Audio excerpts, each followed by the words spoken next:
Just takes one spark to make fire that can light up the dark.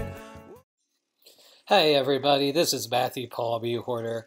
I'm actually here today with my daughter Annie, who I really wanted to be a part of my video, but her dad has love for animation.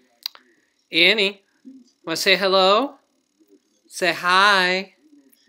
Say I love you. Yeah, see what I mean? I actually tried to get her to sit with me during one of these videos, but it just wasn't happening.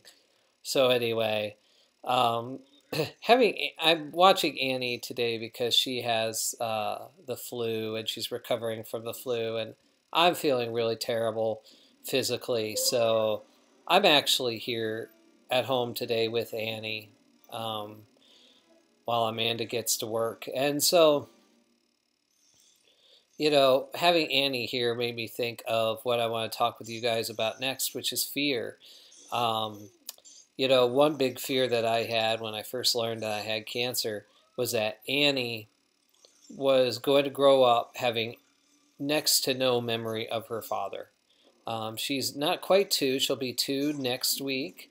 And my biggest, my biggest fear, I think, besides finances, was if my daughter was even going to remember me. You know, if I would be some sort of faint memory in her mind if cancer were to take me out early. So fear is definitely a contributing factor. I wanted to be able to talk about fear and share a quick story. How I went to one family's house one time, and they happened to have a tarantula.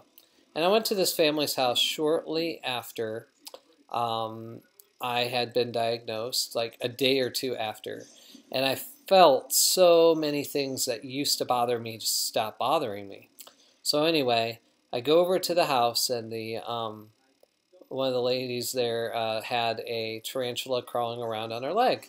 And I stopped and I said, this is as far as I come right now. Because I used to be, for anyone that knew me, completely arachnophobic. Really badly, like it would cause nightmares, put me in tears, I would shortness of breath, everything that contributes to an actual phobia. So anyway, the tarantula had had suddenly not been that scary to me anymore. So what I did was, I heard this little voice inside of me say, "You're not afraid of that thing. In fact, you never were." And I went up and I asked to hold the tarantula. And I held out my hand, and the tarantula crawled straight up onto my leg. And, oh, here comes my cat. Not straight up my leg, sorry, straight up my arm.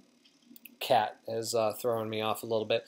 Tarantula crawled straight up my hand and up my arm. And I was fine.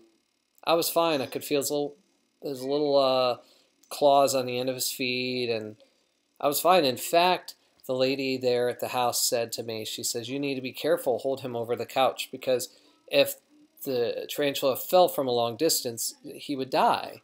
I never realized that. And she also said that tarantulas go through 3 or 4 stages before they will ever attack. Ever. And I found this really strange. I'm like, you know, if I see a spider, much less a tarantula, that thing's going to get stomped on, killed, no questions asked.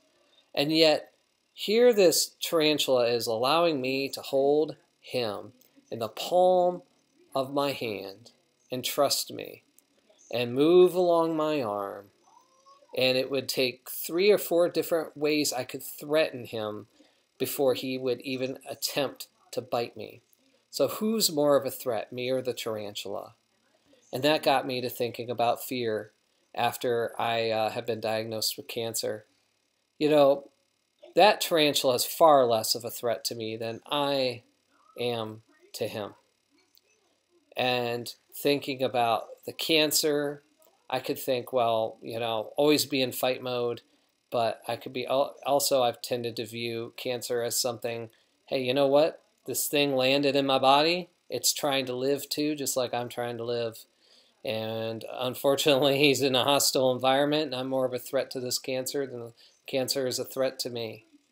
I want to encourage everybody that's listening to this today, when it comes to your fears, that I want to tell you a quick thing I heard, that reality is far kinder than our thoughts about it. I may have already said something about that, but reality is kinder than our thoughts about it. So I want to encourage you guys, when it comes to your fears, to really put it into perspective. Is it really that terrifying? Is that threat really a threat? Challenge yourself to put the fears that you have in perspective, especially in the light of something that could actually kill you, like cancer or heart disease or getting in a car wreck. And I just want to encourage you guys, don't live in fear. Live in peace with the things around you. I'm so glad I did, and I got to learn something really great about a really great member of our planet, the tarantula.